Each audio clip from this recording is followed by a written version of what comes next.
Third one is already up.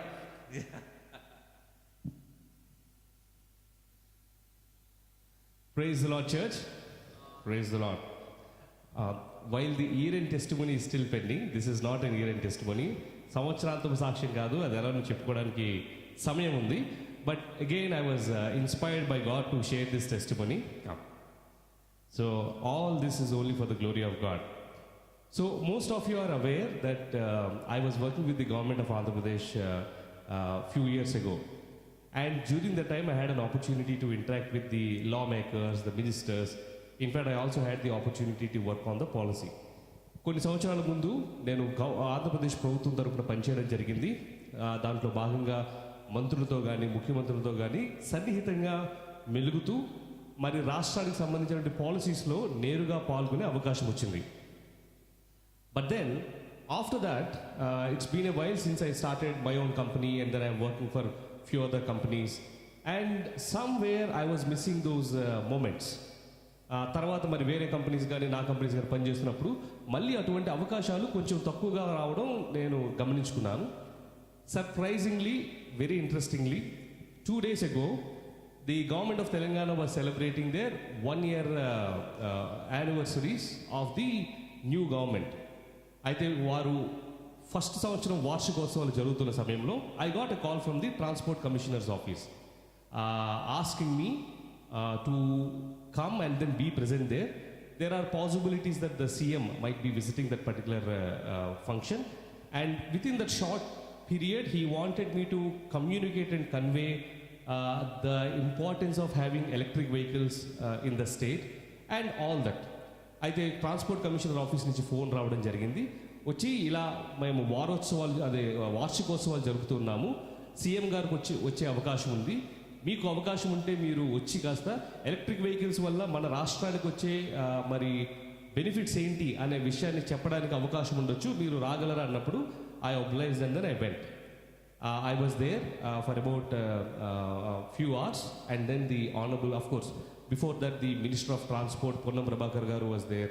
Before that the mayor was there, and then comes the man, the honorable Chief Minister Sri Revanth Reddy garu. And then he comes to the place, and he quickly looked at me and he asked me, what are those benefits of electric vehicles which you think the state should inculcate, and why?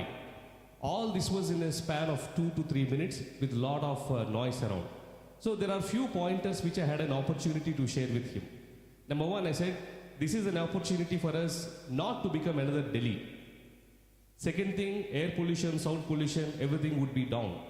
Third thing, I said, the biggest incentives that the government needs to give is not for individual public, but for buses and but for autos.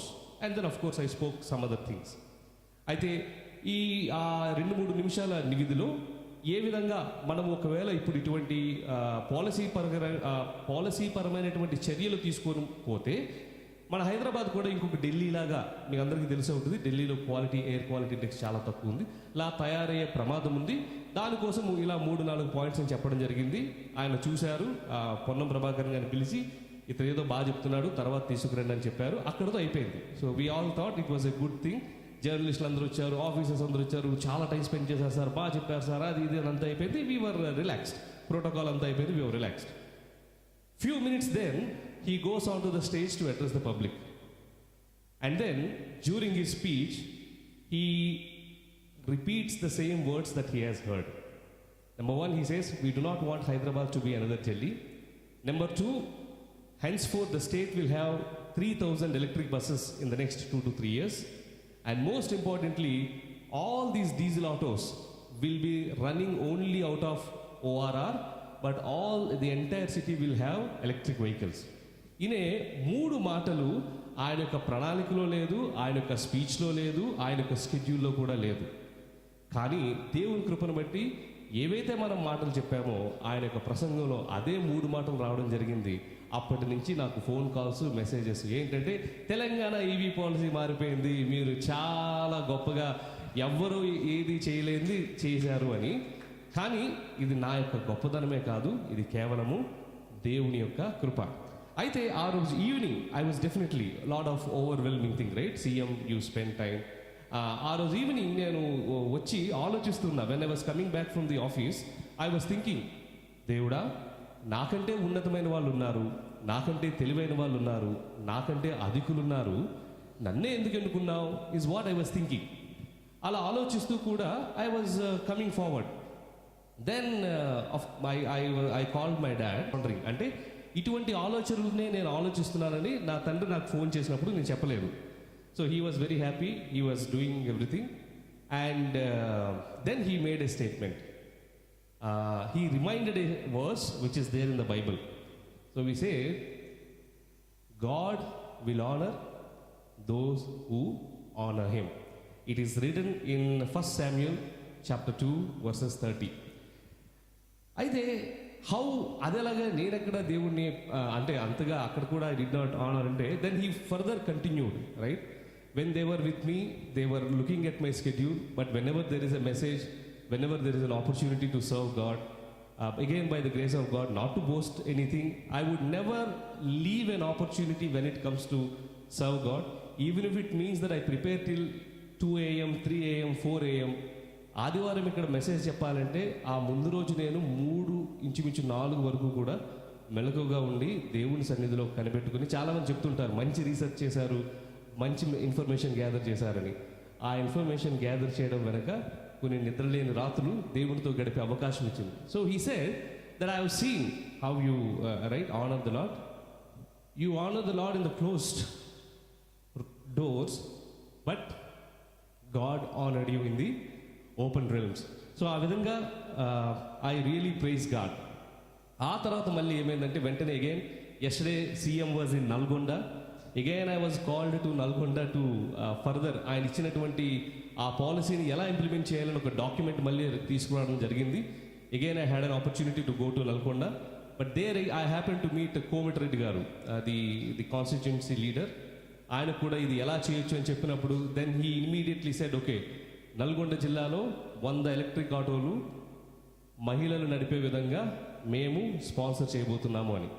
ఇవన్నీ ఎందుకు చెప్తున్నానంటే, things which are actually impossible for us, but when God desires and when God thinks, he can do it.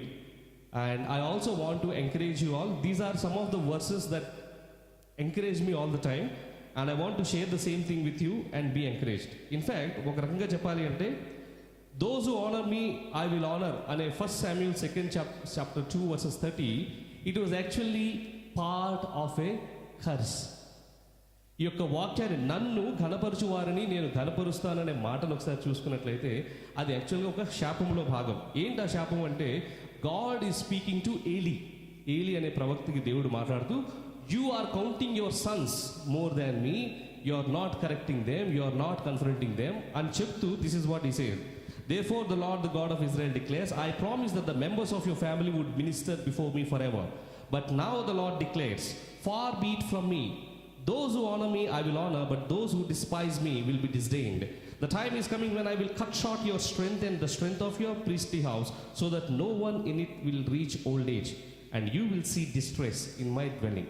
ఇది ఒక శాపములో దేవుడిచ్చినటువంటి వరము, వాగ్దానము, that I will honor those who honor me. అంతేకాకుండా again these are the verses which I always love. The one again, Proverbs chapter 22 verses 29. The verse goes like this: Do you see a man skillful in his work? He will stand before kings, he will not stand before obscure men.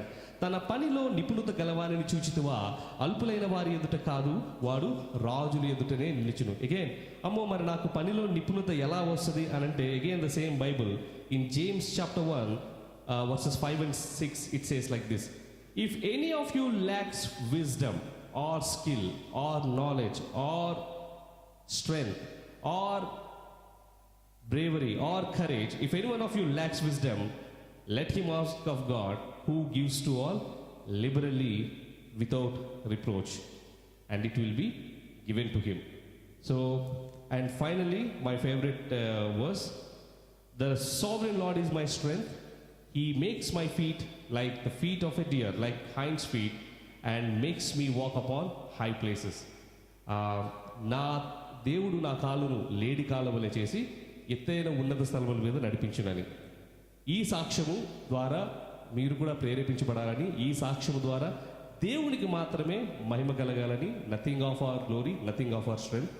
All the glory, all the honor, all the strength, and everything only belongs to God and God alone.